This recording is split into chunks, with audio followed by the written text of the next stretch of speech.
to all of you. Welcome to our 11th episode of the program, Samarpan Yatra. On this program, as you all know, we always visit all cultural organizations in Durban and surrounding areas. Today, we are at Arya Samaj South Africa in Durban, Overport. The Arya Samaj South Africa was founded in 1925. It is almost 96 years ago.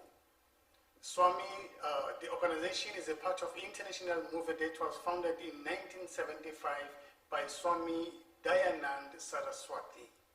The primary object of Arya Samaj is to do good to the whole world, like to promote physical, spiritual, and social progress of all humans. The Arya Samaj projects are Vedic, spiritual education, priesthood empowerment of women, and heavily extensive in humanitarian welfare work, environmental and animal rehabilitation and welfare. As we are talking now, Samaj South Africa is busy with this following project: the School of Vedic Studies, Vedic Priest Academy, the Hill Foundation, which is the official humanitarian, environmental, and animal liberation wing of the Samaj. They are also having the project Tripti, Umuntu Omusha, Prisoner Rehabilitation Services, and lastly, Arya Samaj Women's Forum focuses in women empowerment and leadership. Today we have Mpunzana, who will be having an interaction with Swami Vedanand Saraswati ji, and also she will be having an interaction with Pandita Arthi Shanand ji. Now I am handing it over to Carolyn ji for starting the interaction. Thank you, Carolyn ji. Thank you, Sipilio, for the opening remarks. All COVID protocols have been adhered to. For the purpose of this interview, we shall remove our masks.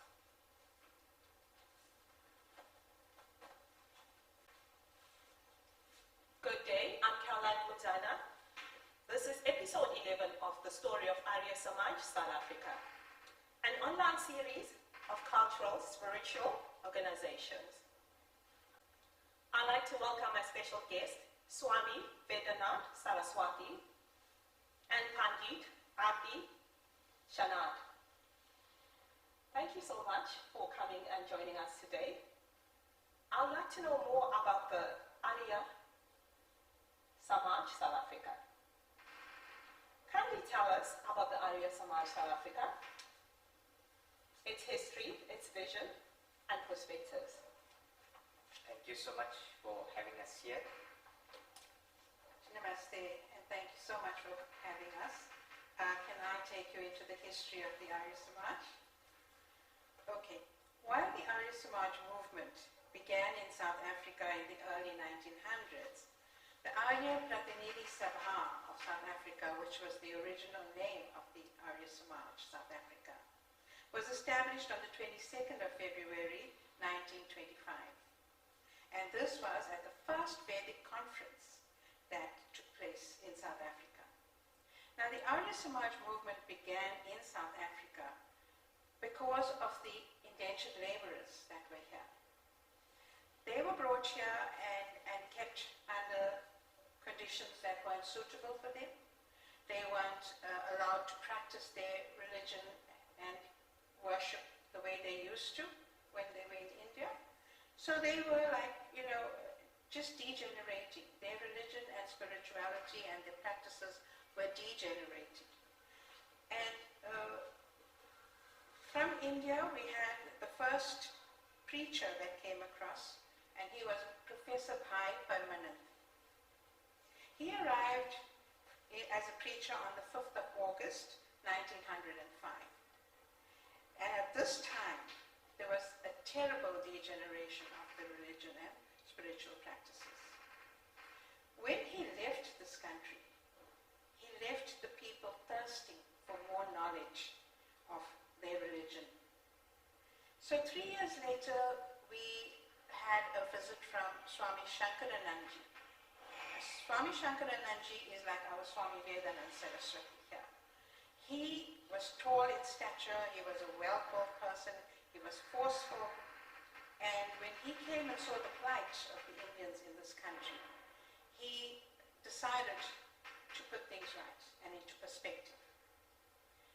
At that time, the Indians had lost their way completely.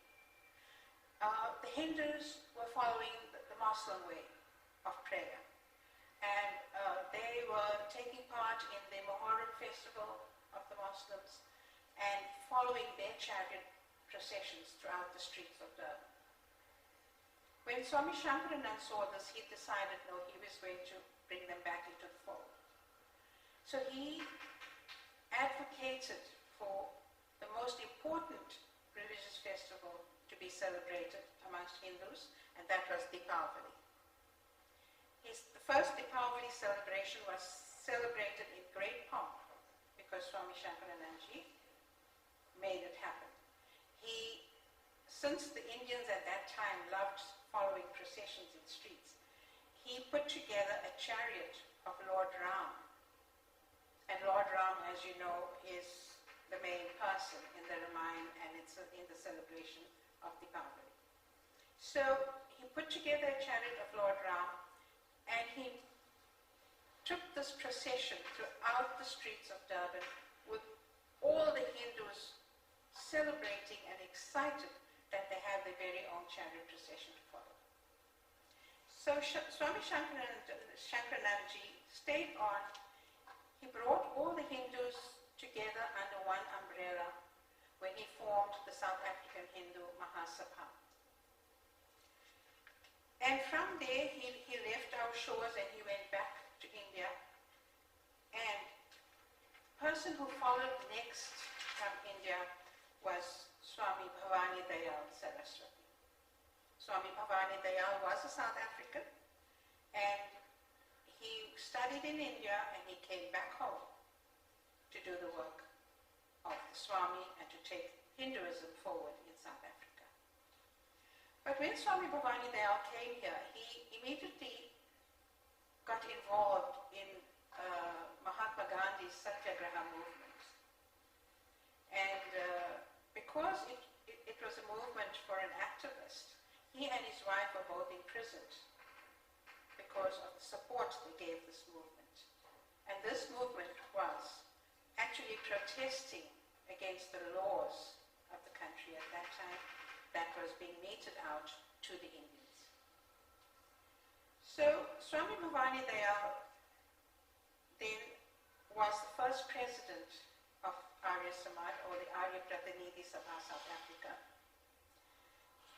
When the Arya Samaj was established in 1925, he was the first president, and he brought the Samaj together, and as much as he was a religious person, he was also a political activist. So from there, the Arya Samaj grew. Obviously, prior to that, we had the Arya Yuvak Sabha of South Africa, where a number of young men got together and formed this organization much before the Arya Samaj was formed. This organization was led by Mr. D.G. Satyadeva, Pandit Nayanaraj, and Mr. S.L. Singh. And they then got together and insisted on having an organization to bring all people who believed in the Vedic way of life, who believed in the Vedic teachings, and brought them under one organization, which was the Arya Pratinidhi Sabha of South Africa. Today we have the organization continuing. Like in those days, there were other organizations that were formed throughout the country, like the Vedanand Sabhas in various places, like Pietermaritzburg, Newcastle, Dundee, even as far as Port Elizabeth. Today we have organizations and affiliates flourishing all over the country, all carrying out the work of the Samaj. All our work is in keeping with our 10 principles. And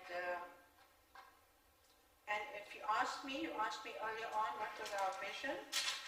Our vision is to continue with the legacy left behind by our predecessors, but in a way that would suit the changing times and in ways that would be able to answer the inquiring minds of the younger generation today. So our activities would be grounded in the teachings of the Vedas, which is the best guide to a successful life, even in these modern times. Our vision is to establish centers of learning in the major cities to propagate the Arya Samaj and its teachings, which will be underscored by the arrival of technology and digitalization. I thank you. Thank you so much for that. Thank you so much for such an insightful answer that you've just given us. You've just educated myself, because I had no idea there's so much involved in such a story of Arya Samaj. Swamiji, please tell us more about the type of activities that you are conducting regularly in the Arya Samaj South Africa. Thank you so much. Well, the Arya Samaj movement, as you know, being over 110 years old, as Pandita Arthi had just brought about the history to us. And they, keeping with the 10 principles upon which the Arya Samaj is based, we have various subcommittees and projects whose activities are aligned to ensuring the promotion and propagation of those 10 principles in a practical manner, in a way that touches the lives of every individual, because ultimately the teachings of the Vedas are universal in nature. They don't discriminate according to race, culture, creed, or language. It teaches universal human values, both from a humanitarian perspective, from a spiritual perspective. In every essence, the work of the institution has always touched the lives of not only human beings internationally, but specifically here in South Africa as well. I will mention some of the projects that we do, and then Pandita Arthi will also mention some of the other projects. From the humanitarian front, one of the projects is the HEAL Foundation. The HEAL Foundation is the official humanitarian, environmental, and animal liberation wing of the Arya Samaj South Africa that focuses on touching the lives of humanity through service, through self-empowerment, also ensuring that our nature is not forgotten. You know, as mankind, we think that only we need to flourish and that everything else exists because of us. But the Vedas is very much nature-based. The Vedas teaches us to be in harmony with that very nature that gives birth to human beings. So as a result, the HEAL Foundation, besides doing various humanitarian projects such as feeding schemes, providing grocery hampers to those who have been affected as a result of disasters or who are impoverished, besides providing skills development to those in areas where education is difficult. But we also do our best to ensure that we rehabilitate the environment, whether it is through beach cleanups, whether it is through tree plantings as well. Then we mustn't also forget our other animals that are also souls, that are also living beings, that are vital to life here on Earth. So we also provide schemes where we assist local animal welfare institutions as well. So that's on the humanitarian and social responsibility front. Then we also have the Arya Samaj Women's Forum. The Arya Samaj Women's Forum, like part of the one of the core principles of the Arya Samaj, is the empowerment of women in general. We know in the past, unfortunately, with many religious institutions, in the way lifestyle has formed also, women have been subjugated a lot. Women have not been empowered. There's always been this patriarchy that has stood as dominant in the recent past and in the years before. But the Arya Samaj, specifically its founder Swami, has been a fierce promoter for women's rights. In fact, the Vedas itself, there are so many mantras from the Vedas that educate us on the equality of women. It speaks about the equality of all souls, but it speaks about the divinity within women. Ultimately, it teaches us that without women, there is no sustainer of life. We are what we are today because we came through women. Our mothers nurtured us. Vedas teaches us to treat all women as we do our very own mother, because of her love, because of her care. She gives peace to society as she gives peace to the family. So as a result, the Arya Samaj Women's Forum focuses on the empowerment and education of women, focuses on matters related to a woman's health, ensuring that women have equal place in leadership positions. And they've done phenomenal work in the past 2 years that they have gathered to have a more national rollout of the activities from all the affiliates of the Arya Samaj.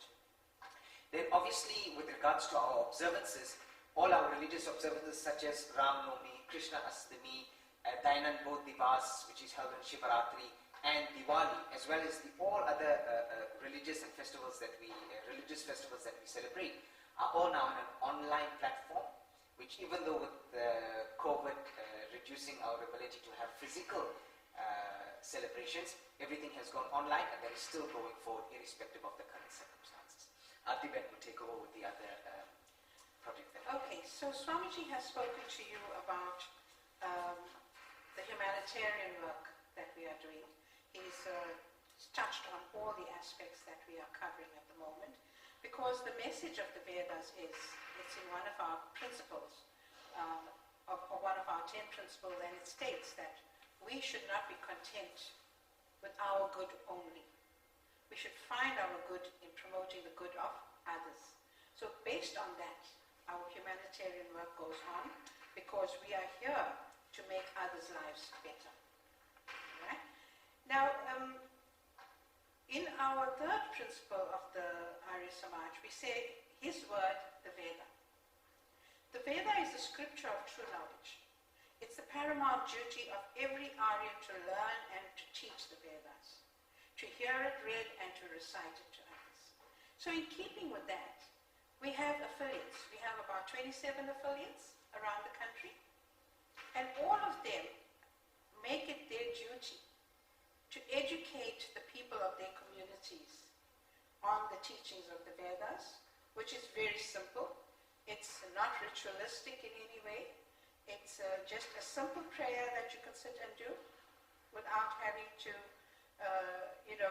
have a whole lot of things in front of you. All you need to do is sit and meditate, maybe even on the flame of the diya or the lamp that you burn, and to say a prayer for the betterment of everybody else. When we have a havan, the ingredients that we put into the havan, into the fire, are ingredients that are medicinal, that are made up of medicinal and fragrant herbs. They are made up of pure ghee, and these, when they burn, they rise into the atmosphere. They break up into little particles, and they cleanse the atmosphere. For who? For the benefit of everybody else. All right? So, this is in keeping with the third principle. Now, to spread the message of the Vedas, to propagate the teachings of the Vedas, we have various subcommittees like Swamiji mentioned. Some of them are the Vedniketan, which was started by Pandita Vedanand, who was also a teacher brought down from India and who carried the Arya Samaj forward in its work. So he started the Vedniketan and wrote books for everyone to be educated on Hinduism. And these books were prescribed books that students could read and learn and write graded exams of the Vedniketan. That was one way of propagating the Vedas and to make everybody aware of it. Then we have another very strong standing committee, which is the Vedic Purohit Mandal, or the Vedic Priest Academy. That Purohit Mandal, or the Priest Academy, has a lot of work that it does.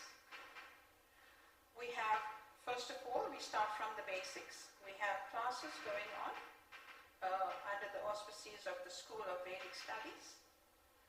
We have students enrolling at those classes to further their studies in Hinduism. There are 6 modules to the course. 2 modules are done per year, so it's a course over 3 years. And at the end of 3 years, if somebody opts to become a Purohit or a priest, they go for further training and practicals, and then they qualify to become a fully fledged priest. That is one. Now, the School of Vedic Studies had its challenges when COVID stepped in, but we overcame that because prior to COVID, we were teaching students internationally via Skype. But now that COVID kicked in and everybody couldn't get together, we extended our digital teaching via Zoom now and Teams, and we still have students from all over the world who attend. So even if we're starting our classes here at 9 o'clock in the morning and somebody in America is attending, those students are prepared to wake up at that hour and to attend our classes, right? So that's really great work that the Purohit Mandal is doing. And also, under the auspices of Mandal, our priests have been trained under a program called Umuntu Omusha, which facilitated courses for the inmates of correctional services.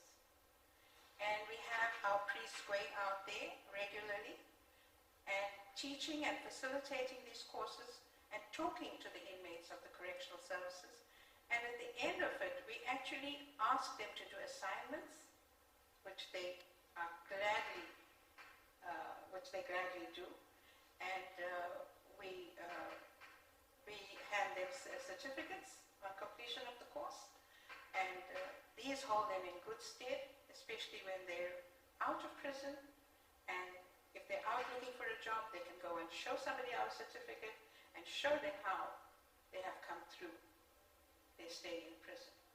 So that is a very important part of our Vedic Purohit Mandal as well. It's called Umuntu Omusha, where we want the inmate to come out as a better person. Okay? And then all our activities are carried out to empower humanity. That's what our work is. If you ask me, what are the activities that we're conducting, and as Swamiji had pointed out, on the humanitarian side, we have a lot of younger people doing the work there. Where they are like doing the feeding schemes, putting hampers together. For COVID, we had donations coming in, where we acquired oxygenators and oximeters, and the youngsters were the ones who are in charge of it and who are there to send it out to people who need the oxygenators at home and who cannot afford to go to a hospital. And in so doing, we also sent oxygenators to India, where the Sarvadeshik Arya Pratinidhi Sabha in Delhi received them, and they have been handing it out to the people in villages who couldn't afford to go to a hospital.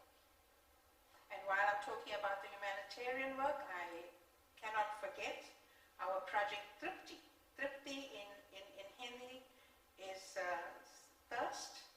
Project Tripti is satisfaction of thirst, where our organization, the Arya Samaj South Africa, has sunk boreholes, over 7 boreholes in various schools throughout KZN, starting from Mpunzana up north and coming down south as well. So we have sunk these boreholes, and not only sunk boreholes and given water to the school children who don't have water at school, but the community that's around that area as well also benefits from those boreholes. And while we did that, we also started gardening projects with them. And they're now continuing with those projects, so they're able to feed themselves as well. So those are some of the activities that we carry out. You'll find that much of our focus is to make spirituality practical. That whilst we're teaching them from the spiritual perspective, making sure that they understand the mantras and the Vedas, but how to take those mantras through the humanitarian work, through every sphere of life, to make spirituality practical so that it becomes transformative for an individual. That's the whole aim and objective. You see, it's good to have mantras in a book, it's good to be able to say those mantras. But if we can't live the meaning of those mantras, then our prayer is not fulfilled. That's how it is.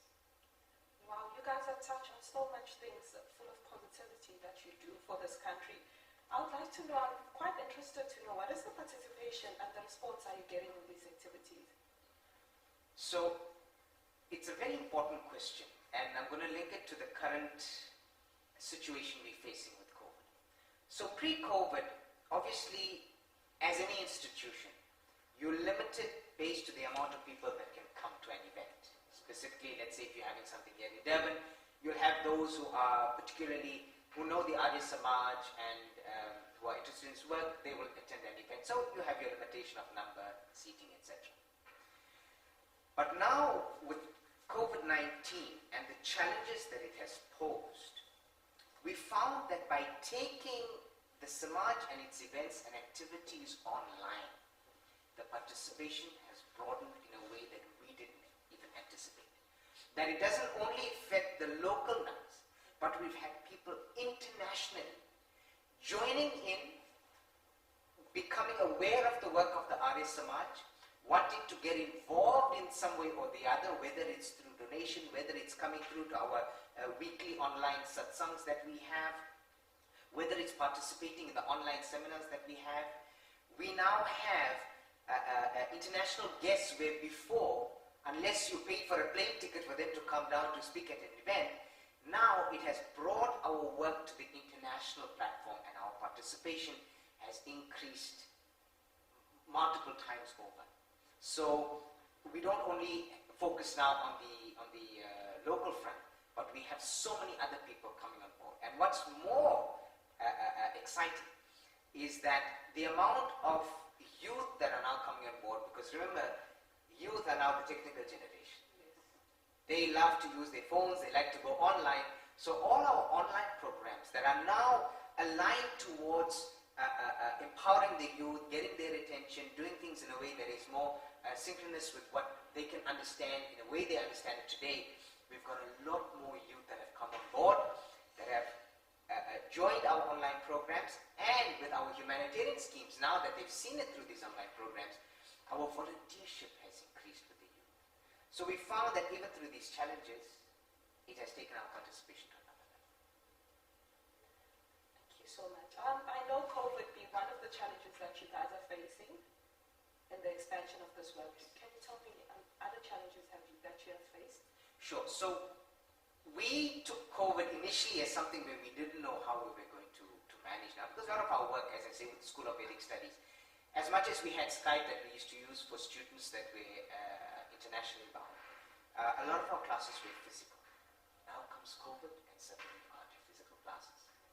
Our tutors now also weren't familiar with programs like Zoom or Microsoft Teams, etc. So it became difficult to now take physical work online.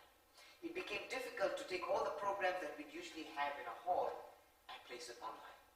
But with COVID forcing us onto the online platform, and as I said, it expanded our ability and our reach. Now, we are in the process of taking our entire School of Vedic Studies on an online platform, where examinations can even be held online. All our seminars with the broad reach are now going to be on an online platform. The books are now starting to go online. So wherever you are in the world, you are a part of the Arya Samaj. Wherever you are in the world, you have access to that knowledge, you have access to all the projects that we do, you have access to our studies. So in a way, it didn't prove to be a challenge. We actually, pre-COVID, was more of a challenge with the physical limitations. Now it has become limitless.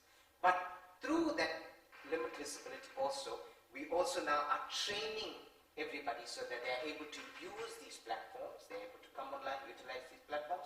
Obviously, you'll have your struggles here and there because we're just entering into it, but there is a bright future ahead. And most importantly, as I said, with the youth, because they are tech savvy, this now entices a younger generation to come to the fore to understand, hey, you know, I want to get involved in whatever scheme that is available, specifically with the School of Vedic Studies, getting the gems of knowledge, of universal knowledge that the Vedas preach. Now it brings it right to their cell phones. So we took it less of a challenge and more of a possibility, and something that really takes us forward. Also, talking about COVID, during COVID, so many families lost their loved ones. I can't think of any family who would say, no, we haven't gone through that. So many families have lost their loved ones to COVID. And our priests have been trained to counsel families in situations like this.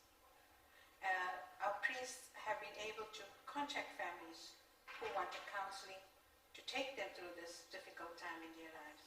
And we had a course put together, a little booklet that's come out as well, for us to be guided to take families out of their depression and grief and to show them the light.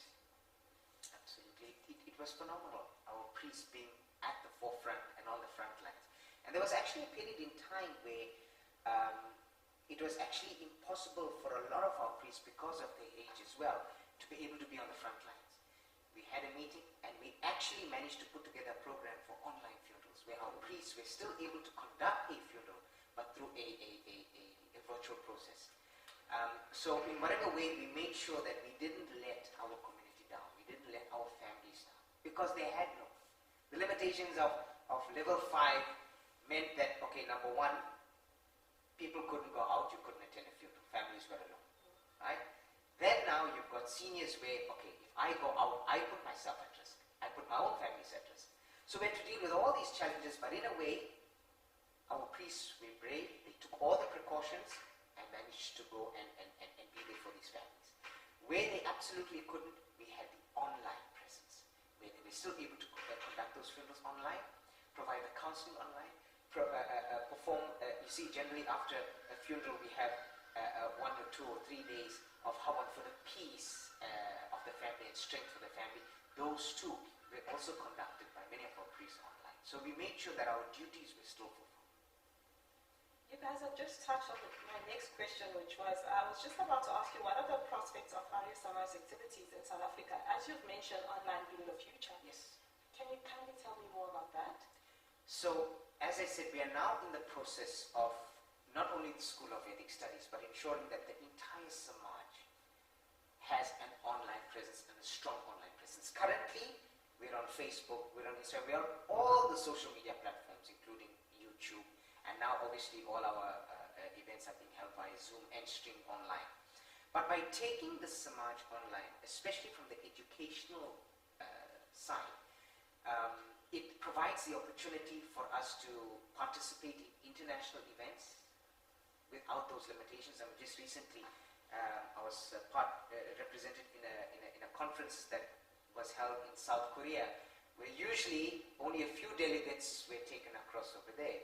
But now, with the ability of opening our platform online, we are able to participate with all our membership on these platforms. And, a lot of people now, especially with what COVID has done, they are much more comfortable and stronger with doing things from the comfort of their home online.